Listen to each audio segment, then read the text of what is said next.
Hello everyone, welcome to my YouTube channel BioCart.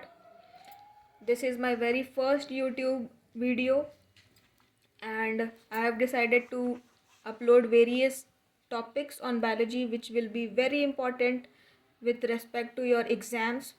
It will be very helpful to you all. So remember the name BioCart. This is the name of my channel, and in the very first video I am going to discuss the very first chapter, that is the cell, which is very basic and very important chapter, and everybody should know very precisely what is a cell and what all questions are very important for the exam point of view. So let's start the topic and let's start the class. The very first thing will be introduction to cell. What is a cell? Cell is the structural and functional unit of life. This will be a very appropriate definition for cells. It will be the cell is a structural and functional unit of life. So there are certain things that we should keep in our mind. The very first thing is every living thing which you can see on this planet or which is present in this planet are made up of cells. Okay, so there are certain things, certain main points which is very important, and we are going to discuss in this topic in very detail. And if you people have any doubt from this video or any doubt regarding to any topic in biology, you can comment down in this video and we can discuss, or I'll make a next video or proper video on your doubt. So let's start. Cell. The cell is the structural and functional unit of life. Okay, so all organisms, anything that is living on this planet are made up of cells. Cell is the smallest unit of life. This is a very important thing. Cell is the smallest unit that is living in the planet. It is the building block of all living things. That every living thing is made up of cells. So there are some important points that is very important and you should know about cell. So let's go to the next slide and look to that. So the very first point is all living things, all living beings are made up of cells.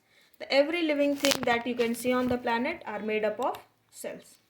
The second point is every new cell comes from a pre-existing cell. What does that mean? That there would be a pre-existing cell which is already there on the planet, and from that pre-existing cell a new cell will be produced or reproduced. Okay, and the third point is the cell is the structural and functional unit, which also you can write as the definition for cell. So this point is very important and you should understand this point very deeply. So the question is, why the cell is called as the structural unit of life?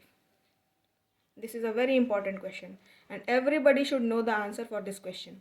Why the cell is called as the structural unit? Because cell as a unit will combine together, and after combining together they will form a tissue. These tissues, various tissues will combine together and form organs. Now the organs together will form an organ system, and these organ systems together will form an organism. So an organism is built, and the smallest unit of an organism is, what is it? It is the cell. So the cell is called as the structural and functional unit. Now the second question, functional unit. Till now we have discussed why the cell is called as the structural unit. Now we will discuss about why this functional unit, why the cell is called as the functional unit.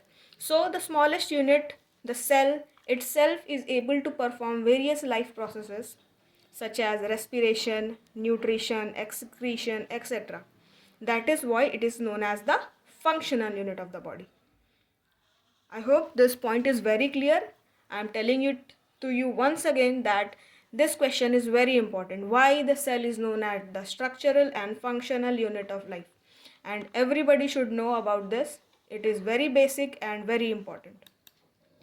So I have given this information in written in the PPT or the slide. You can write it down if you want and just skip if you don't. So the next slide. Cells, how numerous? So there is a question. So how many cells are required to form an organism? So here comes the answer, that smaller the organism, depending on the size, smaller the organism, lesser the number of cells in it, and larger the organism, higher the number of cells in it. Okay, is that fine? So there are various organisms that are single celled, some are multi-celled, and some are few celled. Okay, so what kind of cells are called single celled organisms? The organisms which are made up of single cell, just one cell, are called single celled organisms. Okay, for example, certain bacteria, you can take it as a mycoplasma, it is a single celled organism. A few more example is written over here, yeast, amoeba and all, you can remember them too. Now the few celled organisms. Few celled organisms are made up of several few hundred cells. You can take it for example, few hundred cell or 100 cell. So such organisms are called few cells. For example, Volvox is a few celled organism. Spirogyra is a few celled organism.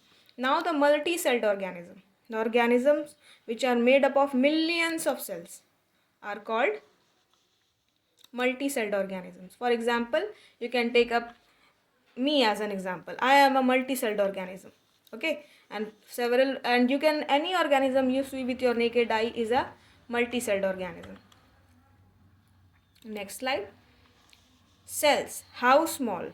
Now this is a very interesting thing. How small? How small are cells? Can anyone of you can see cell with your naked eye? This is a very important question.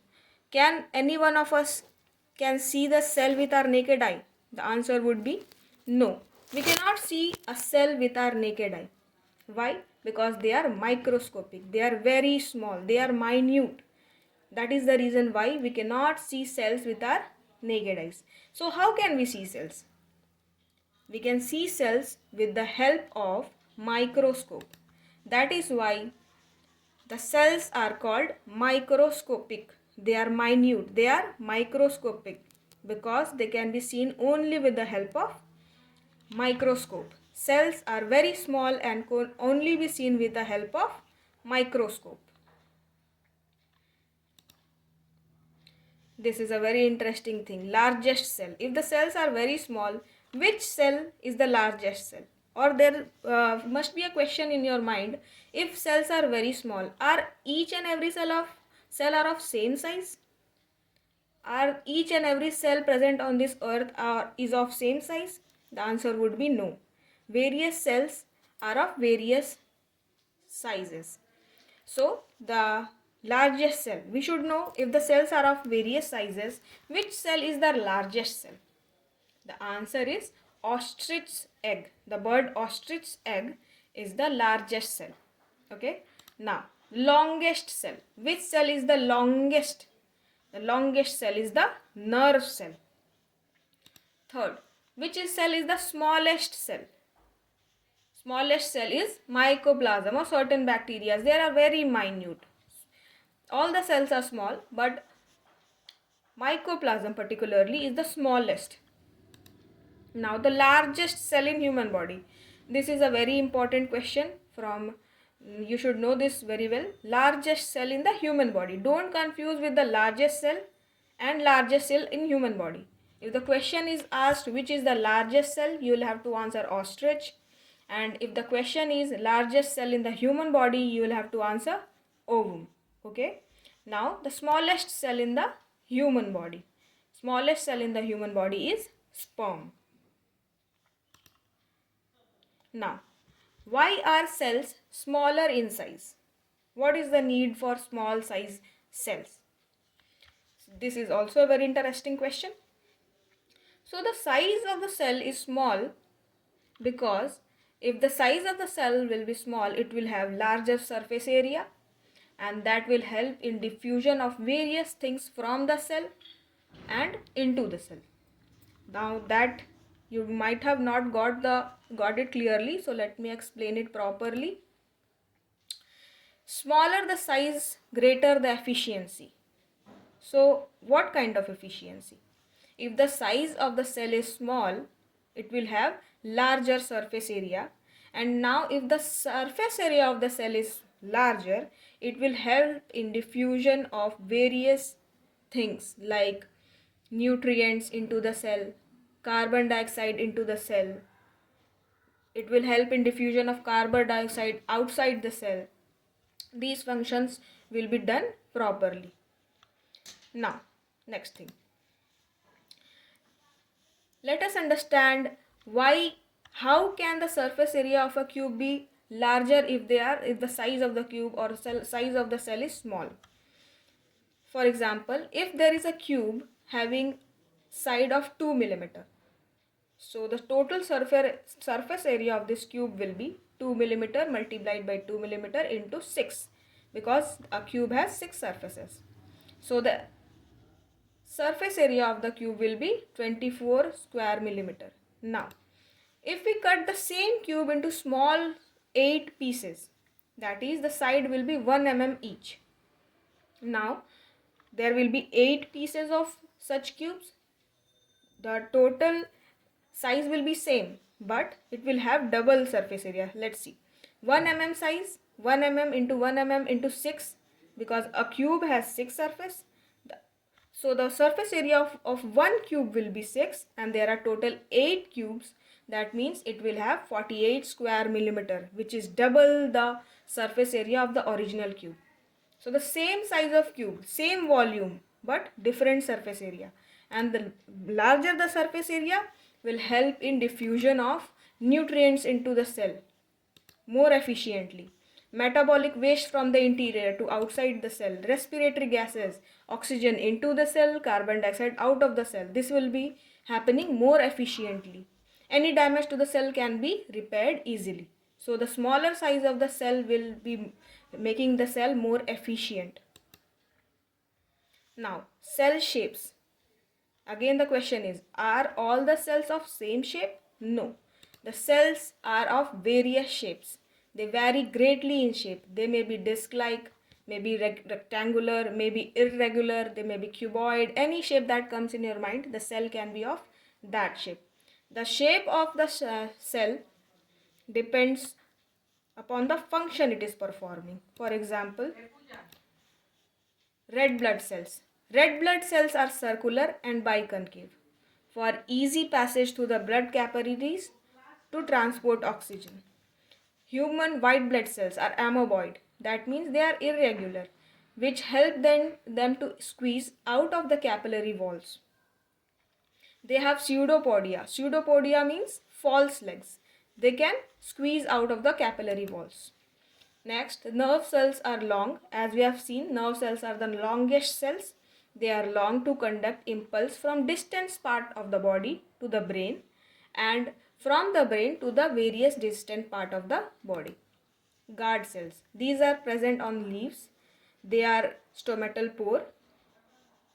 Nerve cells of stomatal pore means stomatal poles have guard cells. They are of bean shaped, which helps them to open and close whenever needed. So that is it for today. I hope you have liked the class, and if from this video I have learned anything, so kindly like this video and share it with your friends. That will be very helpful to me. And if you want, you can subscribe the video, and in the next coming video I'll be discussing about the cells again. So meet you up in the next video. Till then, take care. Goodbye. Bye bye.